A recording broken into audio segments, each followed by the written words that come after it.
10ஆம் வகுப்பு பொதுத் தேர்வு எழுதக்கூடிய மாற்றுத்திறனாளி மாணவ மாணவியருக்கு தற்போது பள்ளிக்கல்வித்துறை அமைச்சர் அன்பில் மகேஷ் முக்கிய அறிவிப்பை வெளியிட்டிருக்கிறார். விவரங்களுடைய நிகரான செய்தியாளர் லிபிகா விவரம் என்ன? தேவப்பிரிய, நாளை தமிழகம் முழுவதும் 10ஆம் வகுப்பு பொதுத் தேர்வு என்பது தொடங்க இருக்கின்றது. கிட்டத்தட்ட 12,487 பள்ளிகளை சார்ந்த 9,13,084 தேர்வர்கள் நாளை 10ஆம் வகுப்பு பொதுத் தேர்வை எழுத இருக்கின்றார்கள்.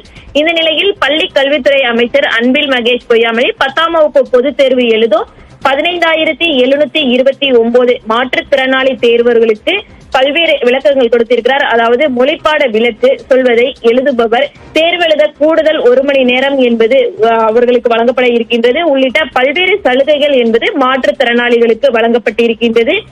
தமிழகம் முழுவதுமே 15,729 மாற்றுத்திறனாளி மாணவர்கள் நாளை 10ஆம் வகுப்பு பொதுத் தேர்வை எழுத இருக்கின்றார்கள். தொடர்ச்சியாக தமிழகத்தை பொறுத்தவரை 4,46,471 மாணவர்களும் 44,499 மாணவிகள் என 9 லட்சத்திற்கும் மேற்பட்டவர்கள் நாளை 10ஆம் வகுப்பு பொதுத் தேர்வை எழுத இருக்கின்றார்கள்.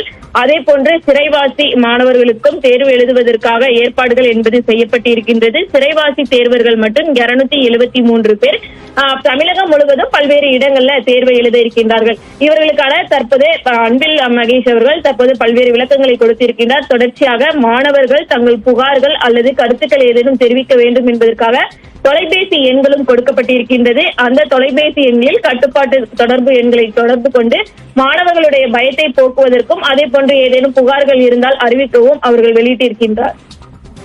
விரிவான தகவலுக்கு நன்றி லிபிகா.